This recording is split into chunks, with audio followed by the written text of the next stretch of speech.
Naval Station Norfolk is a massive U.S. Navy base located in Norfolk, Virginia. It proudly serves as the headquarters for the U.S. Navy's Fleet Forces Command. The base occupies a significant portion of the Hampton Roads Peninsula. Specifically, it stretches across 4 miles of waterfront property. There are 11 miles of pier and wharf space for ships. This makes it the world's largest naval station, a true superpower of the sea. 75 ships can be docked at its 14 piers. Chambers Field, adjacent to the base, houses 134 aircraft. There are 11 aircraft hangars to maintain these planes. Port Services coordinates over 3,100 ship movements each year. Air Operations handles a staggering 100,000 flight operations annually. That's an average of 275 flights every single day. The area where the base stands was once the site of the Jamestown Exposition in 1907. The 5th Naval District Headquarters was established there in 1915.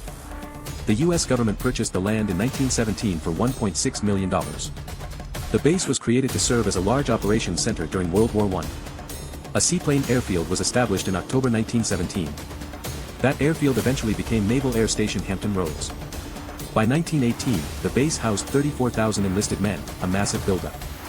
During World War II, the base expanded to include new runways. These runways supported Naval Air Station Norfolk's increased flight operations. The air station became a central training airfield for naval air units. Following World War II, NOB Norfolk became the primary base of the Atlantic Fleet.